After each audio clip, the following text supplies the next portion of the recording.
piece it together. They ask why. Every hidden corner, every alibi. They risk it all, they take the fall. For the truth that will stand tall.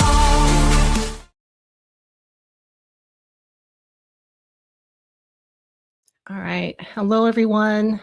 Thank you for joining today. And I'll say, if you want to put where you're watching from, I'll say those before we get started. Shane's not going to be here, so I'm going to have to handle this on my own. But the main reason I wanted to do this is because I've been really digging into, secret societies, ancient civilizations, and the resurgence of this topic and how much more we know about them now because of social media and whistleblowers coming forward. And so I've been looking into the origins of these societies, the purposes that they have, and where they existed and what kind of knowledge they could be holding on to and why. And I believe there have been many resets over the thousands of years, and some have survived, and I'm sure some we don't hear about anymore. Okay. Oh, Skid operator, thank you for joining the membership. If you join our membership program, you'll get your comments would be on a priority, so we'll see them right away. And then you get access to a chat group on Telegram. And then when we get to 100 members, we'll start making member-only content. I think we're at like 70 or so. So we're not too far from making it there. Okay, so from Germany, Germany, West Tennessee, Maryland, California, Pittsburgh, Northeast Pennsylvania, North Carolina. Okay, so I think maybe some of you are staying in because it's so cold over there. Okay, Arizona, New Jersey, Northeast Washington State, Nevada, New Mexico, Ventura, California. Okay.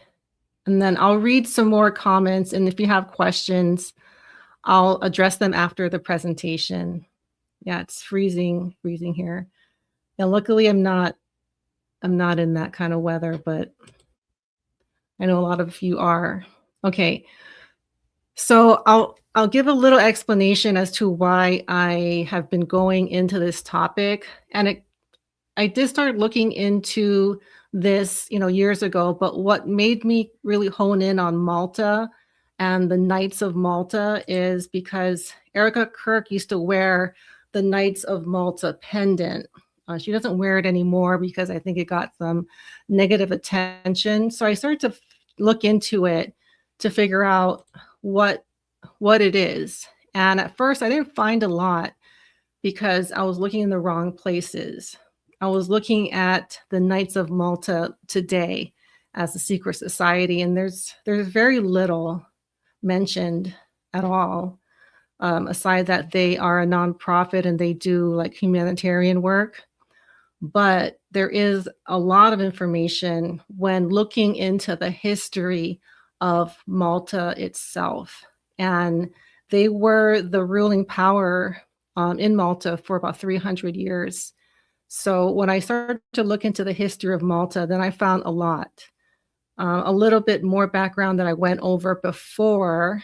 They were, I guess, taken out of power by Napoleon in 1798. So I'm not sure if they are an offshoot of the Venetians. That's kind of where I think they are. They're part of the Venetian Empire, who came from the Phoenicians, who are descendants of the Canaanites. I'll play a little clip explaining that. Starting around the time of the 12th century in Europe, around the Adriatic Sea, which is a body of water separating the Italian peninsula from the Balkans, arose a powerful influence called the Venetians, after the city of Venice, who they themselves traced their lineage back to the city of Tyre on the coast of the eastern Mediterranean, which was the capital city of the Phoenician Empire. These people could be called Canaanites, a term which comes from Canaan, who according to the Bible was a son of Ham.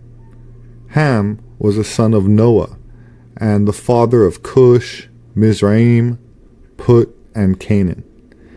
Many people hear these terms and incorrectly associate them with sub-Saharan Africans because they're associated with African civilizations and are today populated by a demographic primarily composed of a black phenotype.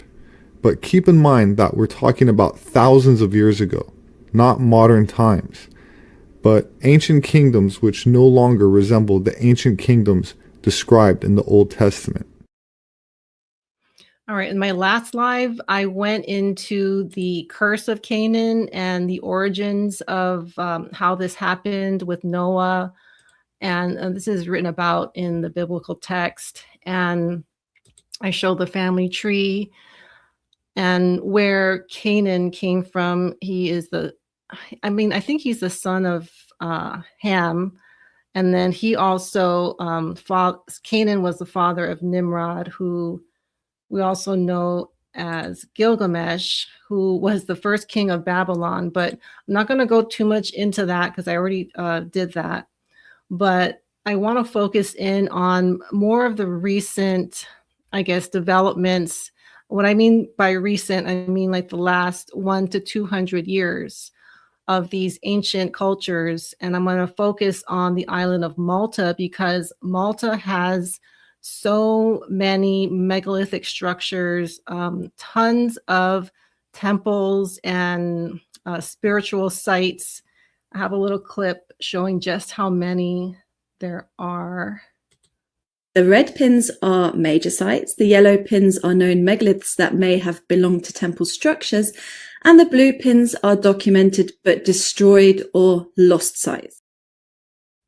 There's a lot of content about Malta and their megaliths and when they were built and what are the myths surrounding that. I'm not going to go too much into that. It's just so much information and it's not my specialty. But I think Mari mentioned in my last live that Malta is actually a huge star fort. And I do know a little bit about star forts. I'll show the one on Malta. This is in the capital of Valletta. And it is one of the most impressive star forts.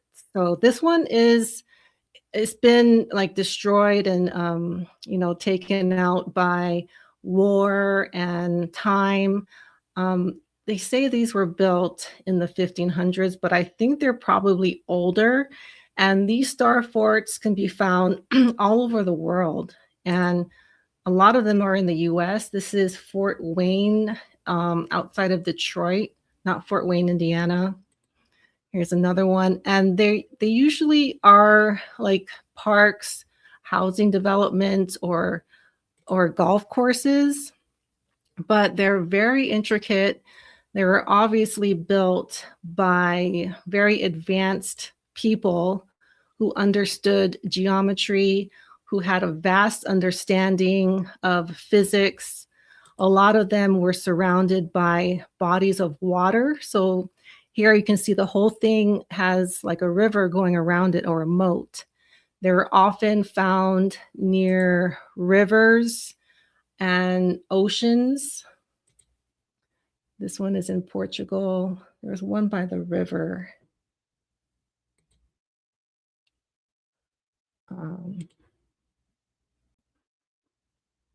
Well, anyways, there are some that are like right next to a river. And it's according to the official narrative, these were like military forts or protection. But I do think, and a lot of people that are discussing it now understand that they were much more than just fortifications. Here's one that is the Fort George Star Fort, and it's in the shape of a dragon's head. And this is, I think this is Loch Ness in Scotland. And Dutch since did a little digging on this one, and this one's very interesting. Yeah, the dragon head. Now you can see it's marked Highlanders Museum, aka Fort George, UK. And it's in the shape of a dragon's head. It's a dragon's head. And not only that, the name of the place, Fort George. Well, the legend is St. George slayed the dragon. So this was built at the time of the Battle of Culloden. Okay, so this is in the last 300 years this was built, and it's 100% dragon's head. It's not even up for debate, especially with the name Fort George. In the middle of the snout here is the church. So you have your two nostrils, and in the middle of the snout where the ridge of the nose would be, that is Garrison Church in the middle. Now check it out, guys. There's a museum here. This is the Highlanders Museum right in the middle. No merch? Come on. Dragon head? So at the fort, they're not telling anybody about it. People are saying they've taken the tour recently. These are comments that are being left. You can go read the comments. You don't have to take my word for it. Go down and scroll down on my community page and on my... Here's my community page. I'll put links down below to all of this.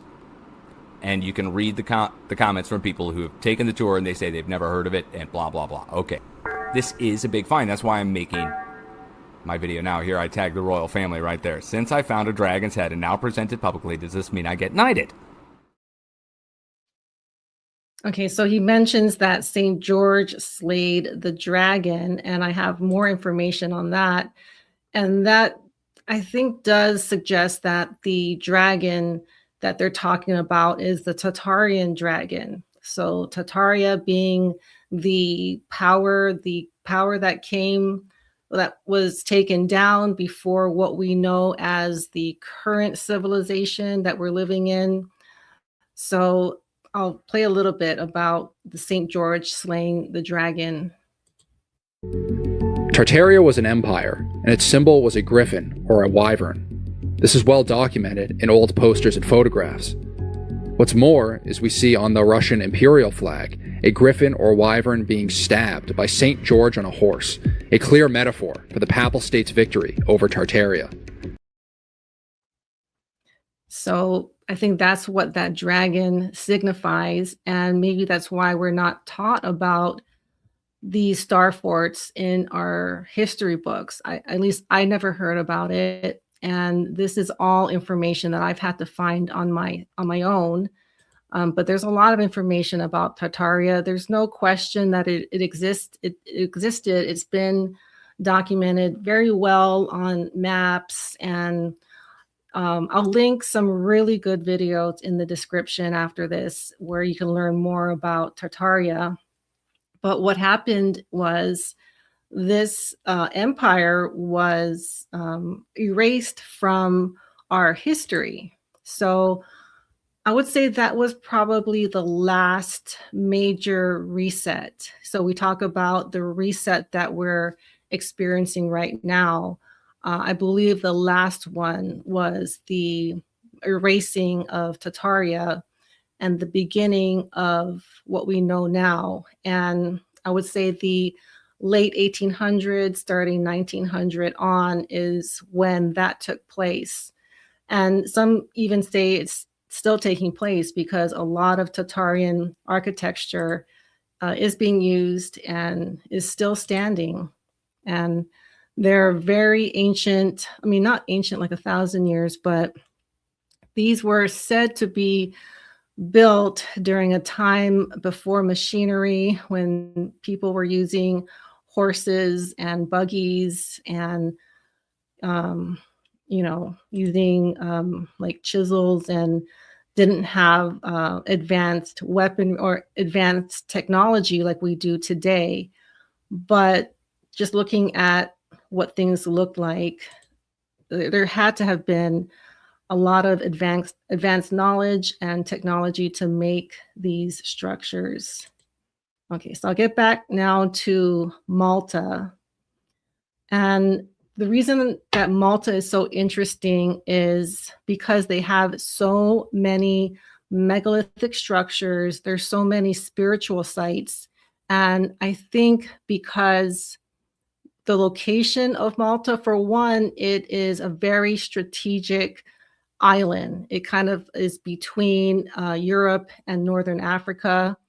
It was bombed more than any other place during the last World War. The Germans really wanted to capture Malta. During that time, a lot of damage was done to the Star Forts and the Megaliths, and there are many. One of the really well known megaliths, and I went into this in my last couple of lives, but the hypogeum, this is underground, so I guess that's why it wasn't affected too much. But I believe this is one of the oldest on Malta. It's a series of tunnels and rooms that are under the entire island of Malta. Some even say it goes to the mainland of Italy and even to the Vatican. And when they first excavated the hypogeum, they found giant bones, they found elongated skulls, and thousands of them. So I don't think the hypogeum was made as a tomb or, to store the remains of these people. Maybe for some of them, I think over the years, the different groups used it to, put their dead in. But here is an altar in the hypogeum. And I did go over a really fascinating story. A woman named Constance Jessup in the 30s or 40s, she went with a tour guide, she went underground into the hypogeum and she explored further than I think what people normally did.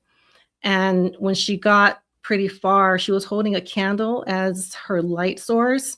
She saw a group of giants marching in a line.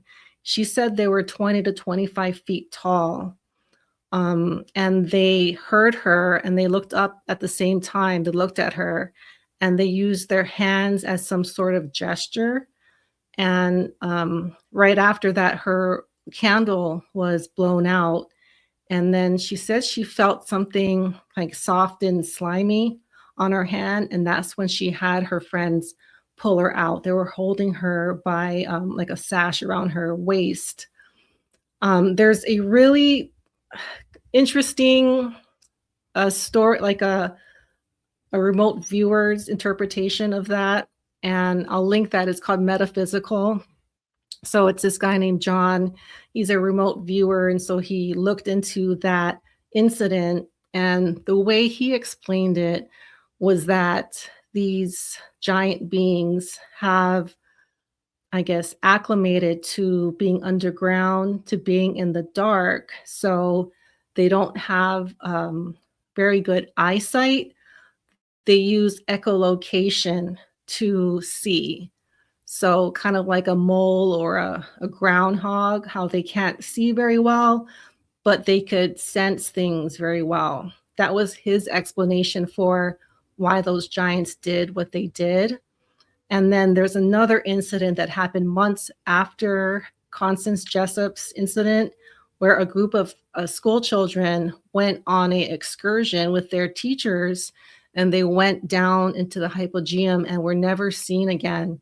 And the weeks following their disappearance, the parents said they heard screaming underground for weeks. And till this day, they don't exactly know what happened to them.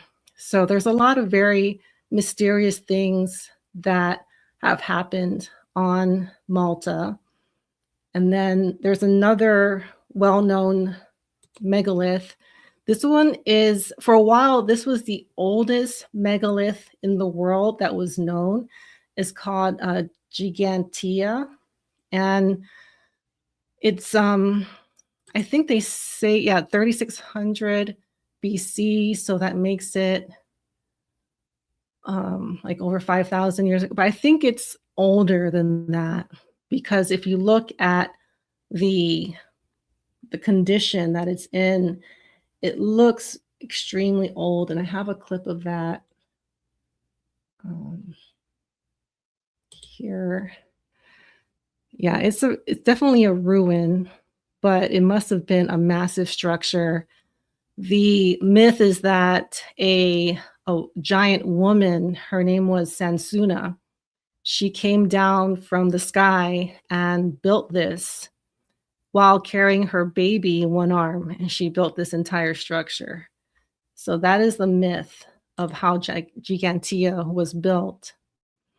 But, you know, throughout the island, we see these just unexplainable temples, and they've also found elongated skulls on this island. But during that time when a lot of information was hidden, they kind of retracted the elongated skulls and the giant bones.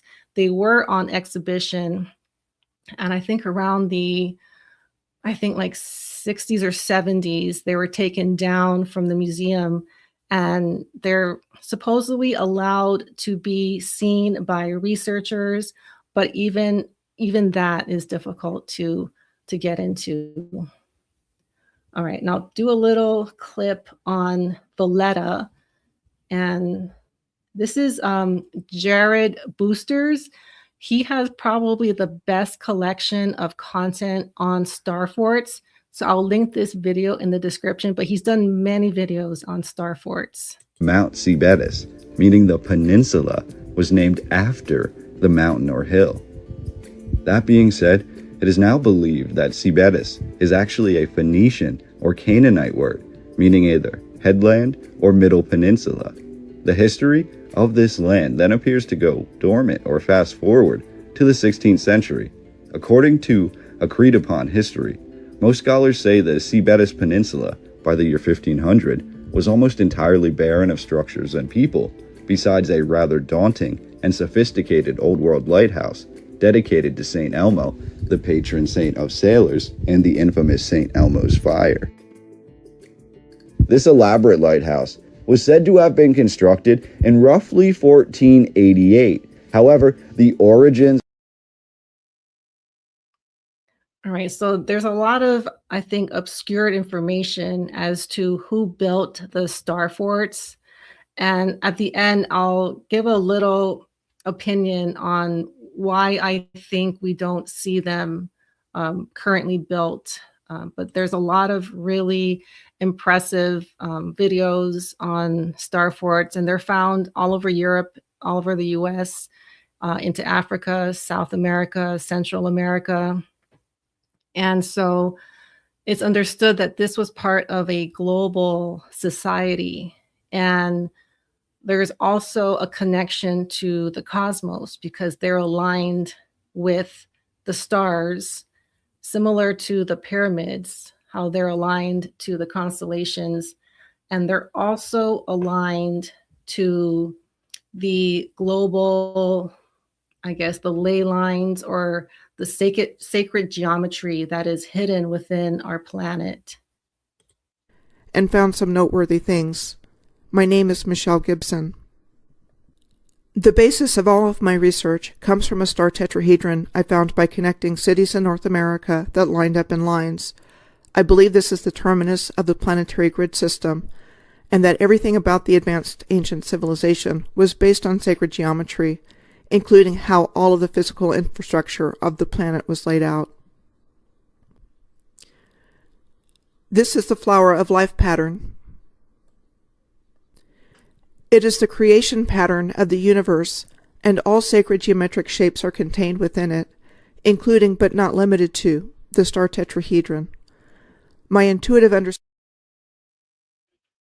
Okay, so there's so much more behind these star forts, and then I wanted to show this just to show how they are not only built on land, but the land itself is also built up. So kind of like the mounds that we see all over the US, it's as if they dug into the ground, or maybe that is being the star forts covered. But like that one, it seems like there has been a building of the land. So they even sculpted the land to build these structures. And what I think they are, I think maybe some of them were used as fortresses. I think the one in Valletta, it does look like it was some sort of defense, but I think their main purpose was to generate energy, free energy with the use of water. That's why a lot of them have the moat, and that's why they are built in a very specific way. I think the frequency and the resonance that was created by these shapes and the way the water flowed around these structures allowed for resonance vibrations. And so not only did it generate power, I think it also allowed for healing and some sort of link to spirituality that, in this civilization, the society we live in now has been completely ignored. We've even been taught that it doesn't even exist. But not too long ago, I think it was well understood, and it was understood how to access the spiritual world, how to heal ourselves naturally without the use of drugs, without the use of devices. I think there were more natural ways of healing and natural ways of taking care of your body, your mind, and your spirit without what we considered modern medicine. And I think one of the reasons why we don't know a lot about these ancient structures is because if we did know about them, we wouldn't need to rely so much on our modern doctors and hospitals.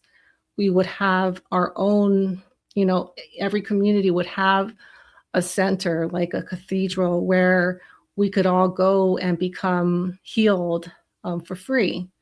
Or we could have resonance, devices in our house that we can use for free. And I do think that is something that has been becoming more well known. And I'm hoping that I can help bring more people into that topic, because it is hard to find information on these devices and these strategies on how to heal yourself naturally. I do have videos on the machine that I use, the AquaCure. That is also a form of using water and frequency to heal yourself without, the use of drugs and, modern technology. But I think there are many forms of that. And a lot of it, I think, does come down to frequency, resonance vibrations, and sacred geometry. And there's a lot of information out there. I'm not a specialist on that. This is just something that I'm starting to see as I learn more about these topics. Okay, I'll pose a theory that I have not heard anyone discuss yet. And so you guys can let me know what you think, because I could be wrong, but this is kind of this is kind of what I think happened. One of the things that happened on the island of Malta, and why we might not exactly know what goes on within secret societies. Some people claim to know everything that these groups know, but the vast majority of us, unless we've been through the whole process of Freemasonry or, Knights of Malta, whatever these groups do, we don't really know. And something that I noticed when researching Malta is that as time went on, it seemed like their structures got worse. Okay, this is a fort that was built late 1800s by the British. Okay, so this is right after the Knights of Malta were supposedly kicked out. And they're just not as impressive, not nearly as impressive as what we saw previous to that. These, they're not grand, they're not very intricate. This is a chapel that was built 1910. And I mean, it's nice, but it's not what we have seen from, let's say, the Tatarian Empire, what we see in Gothic architecture. And so what I think happened was there was, a battle between the old world. And what I mean by the old world, the world before our current one.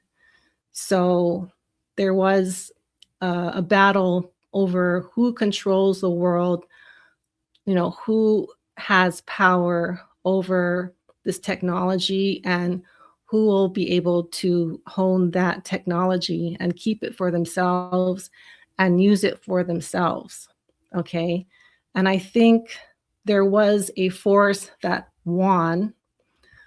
And I think those are the descendants of the Phoenicians and the Venetians, who ultimately came as descendants of Canaan. So I think when they took power, and this was happening, this doesn't happen everywhere at once. I'm using the island of Malta as an example of what I kind of see happened. And so I think the Star Forts were built before the Knights of Malta, the 1700s. I think they were built before that. But I think when this group came to Malta, they saw these megalithic structures. They saw this Star Fort. They claimed it as their own, and they wanted to take credit for this technology. And they claim, maybe they say they know all of this, that they've kept all of this knowledge secret. They have this on, they're not going to share it. They know all of this stuff. But I kind of challenge that because it seems like after that, and not just in Malta, but it's very obvious, I'll show the Malta clip, that they couldn't quite do it. I mean, they look like they tried, they tried to build a star fort, it's polygonal, but it's not quite a star. It's by the water, but it doesn't quite utilize it. There's these fortresses, but they're very small. This is where they made ammunition. It actually blew up, interestingly, so it wasn't really working very well.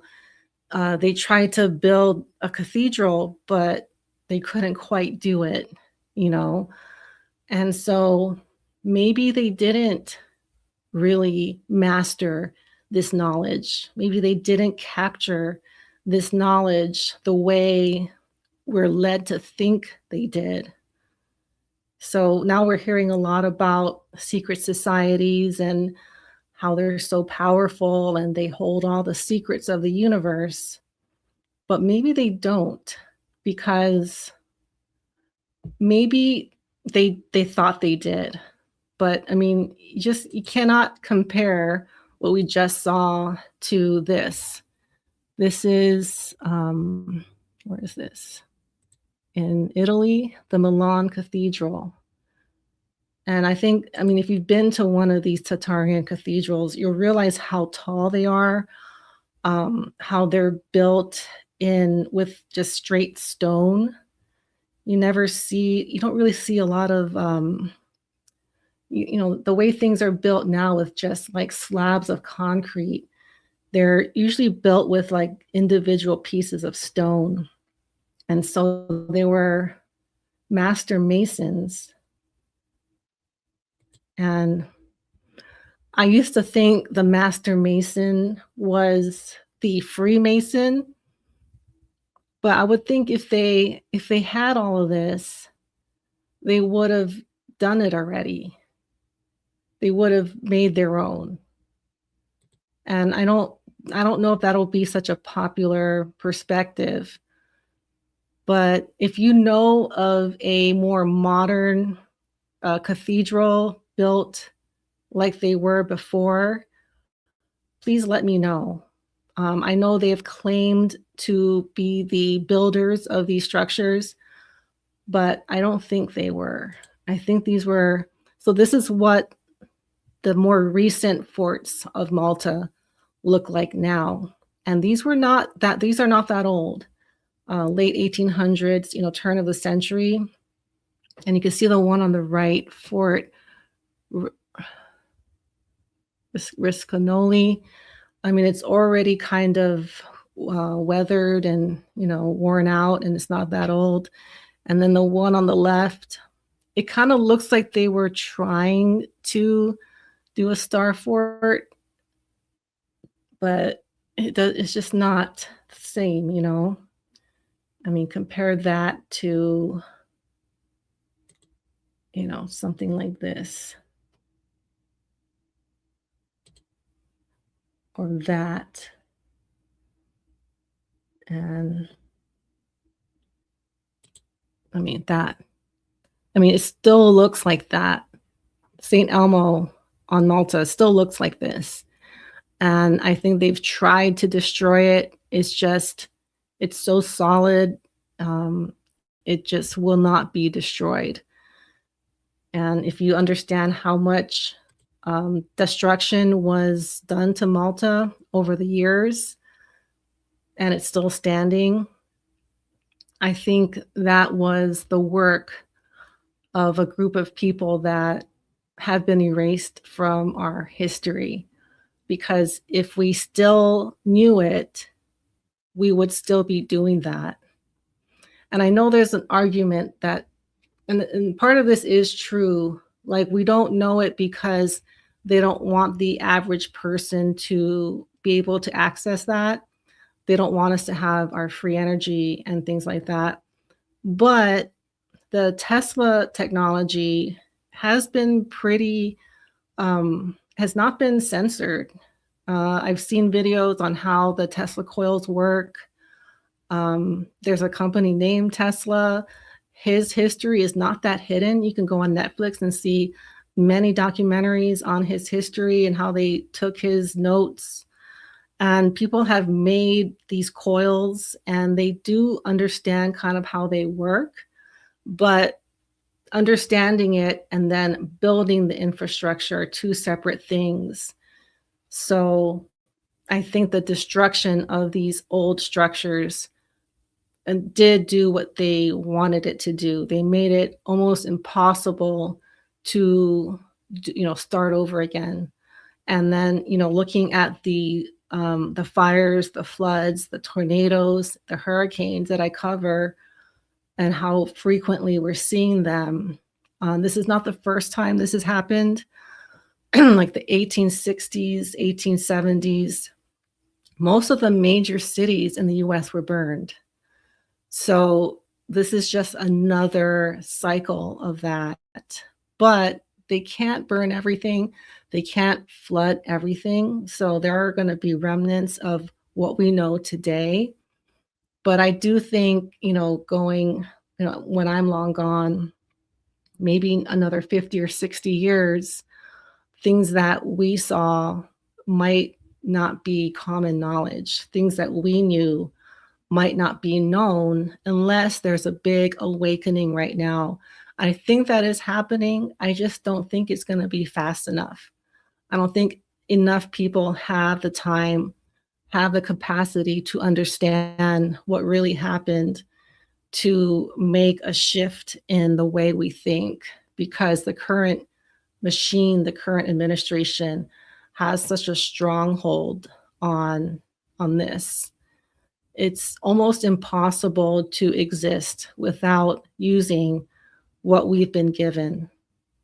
I mean, we really can't live without electricity, running water. We can, but it would be very difficult. Even with health, eventually we're going to have to go to the hospital, and there's just not enough resources to do things any other way. But I hope right now there's at least a spark in the knowledge, and a lot of people are waking up.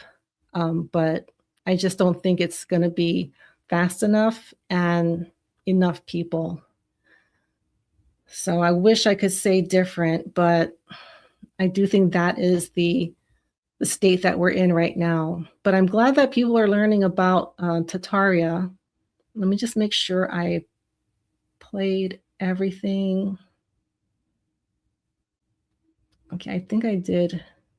Oh, one last thing that I wanted to show that I found looking at the pendant. Oh, I did. Did I show the emblems on Malta?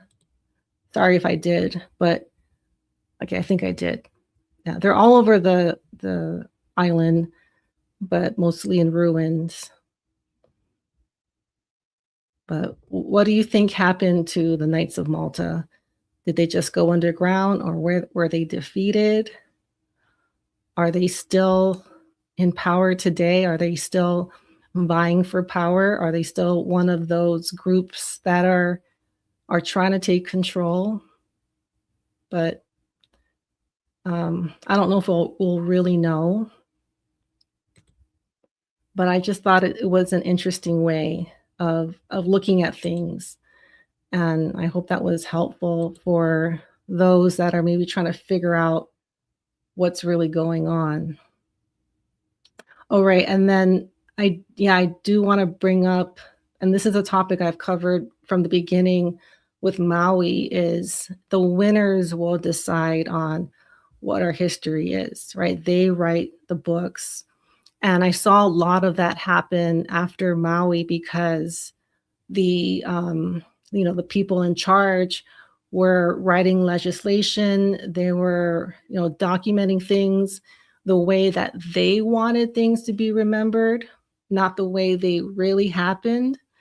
And that's very unfortunate. And that was one of the motivating factors for me writing the book, is I wanted to have some sort of documentation of the truth, because I don't think anyone else would have done it. And, in 50 years, no one's going to really know what happened on Maui. Maybe someone will, read my book or have it sometime, but there's a good chance that the history will be what the winners write. Okay, I'll answer a couple of questions. Star Forts everywhere. Oh, Chili Pepper, thank you for the super chat. Listen to Chantress Seba. She's otherworldly and healing. Okay, I've not heard about her. Aloha, Tracy and Shane. Thank you for keeping us smart and aware of what the freaks are up to. Giving us information and knowledge takes away their power. God bless and protect you and guide you always. Aloha from Lahaina. Oh, thank you. Thank you, Kailana. Okay, yeah, there's a lot of information on these topics. I didn't want to go into them in too much detail. Doge's ruled Venice. Doge's current seem get out of Dodge. I'm not sure what that means. Sorry. Here's from Kristen Kruger. Thank you, Kristen, for the super chat.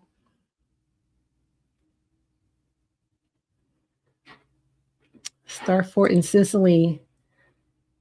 Yeah, probably there is. Sicily is, I think, just like a boat ride from Malta. You think you're living in heaven, but you're living in hell. Are these found on ley lines? Okay, I did look into this. And Malta, no, is not on a ley line, but I don't think the Star Forts had to be on a ley line. I think they just had to be aligned in a certain way, but I didn't find that to be the case. The bigger structures like Machu Picchu, the Giza pyramids, those are on ley lines. But yeah, a lot of these Star Forts are not, at least the ley lines that are officially listed, but I don't know ley lines that well to understand it. There's a video of a guy going through their illegally crazy place, loads of hanging gardens. Going through there illegally. I forgot what I was talking about with that. There's a Star Fort in the Mississippi River just south of St. Louis. Most people are totally unaware.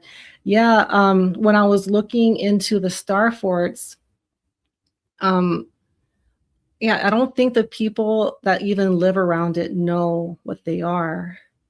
And they're usually just, built over, turned into parks. I think some are museums, but there's definitely like an effort to hide them.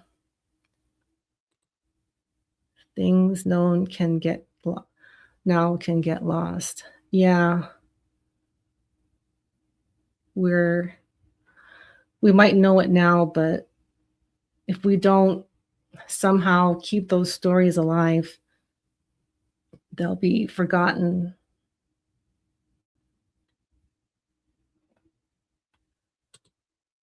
Trump and the head of FBI are secret society members, all working for the agendas of Rome. So I know like that is kind of what we're led to believe, like they're all part of the same cabal. And maybe some are in the same one, but I think we're looking at a battle, I think there are other factions. I'm trying to figure out what those are. I'm starting to understand it a little bit. I don't want to present it until I really know. But I do think, and I can't say this word.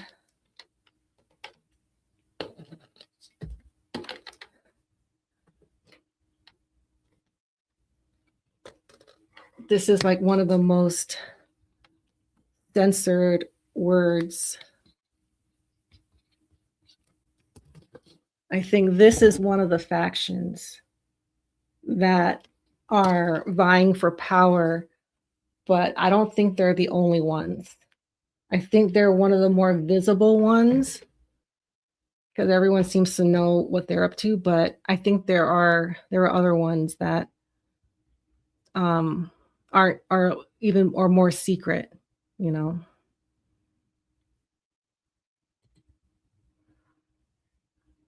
Napoleon learned from the Greys that were exiled with him on Corsica.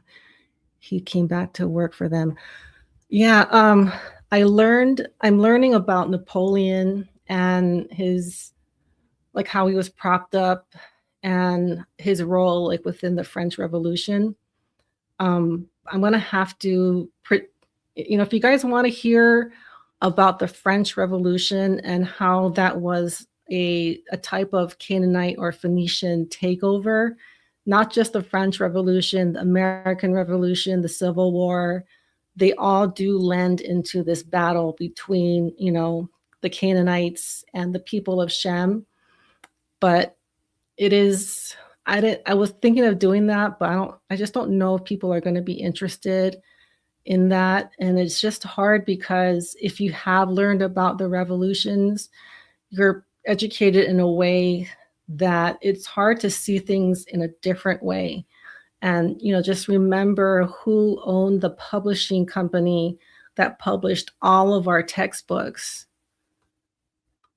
Do you guys know who had to sign off on all of our textbooks for the last 60 years? Ghislaine Maxwell's dad, Robert Maxwell, was the owner of McGraw-Hill. And I know when I was in school, that was the publisher of all of my textbooks. Okay, never heard of Star Fortresses, but thank you for all your research for us. You're welcome. And yeah, the Star Forts is very, I was very interested in seeing them and how they're like everywhere. There are some in Africa, but because there's just not a lot of exploration and excavation there are not many being uncovered, but they have to be in every continent and maybe even in Antarctica. Okay, well, okay, here's another super chat. Art O'Connell, thank you for the super chat. All right, let me get to a couple of more. Okay, we'll end on this one. So we relinquish corporate status, return to center as souls, and nothing less. Yeah. And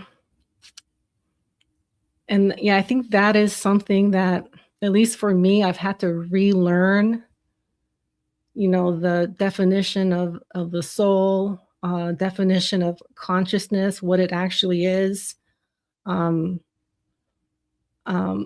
Just going back, I feel like I have to re-educate myself from the beginning at this point, just because I know where my education came from, the reason it was presented the way it was, the reason I was told what I was about religion and about spirituality.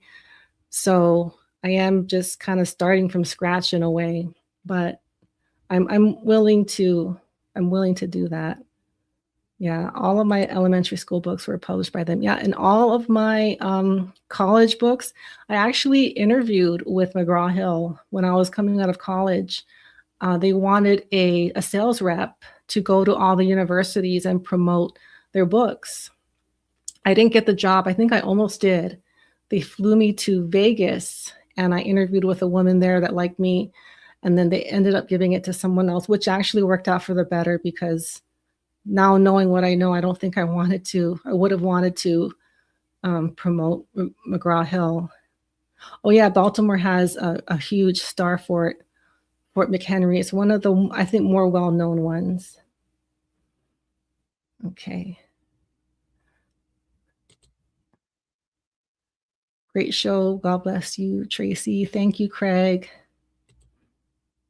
Rewatching on the big screen. Oh, okay. Thank you so much.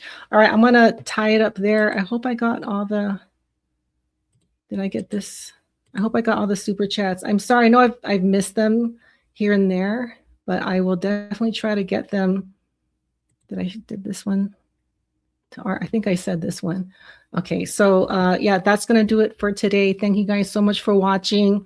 And if you are watching this later, if you want a deeper dive on like Freemasonry, secret societies, and their role in the French Revolution, American Revolution, the founding of U.S. governance, Civil War, how the curse of Canaan plays into that, I will do that. But let me know if I get like an overwhelming amount of comments, I will.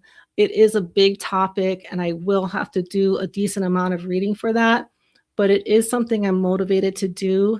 I just don't think a lot of people would be interested in it. So, but if you are, put it in the comments or in the chat, and that's going to do it. Thank you guys so much for watching, and I will see you all soon. Bye. They piece it together.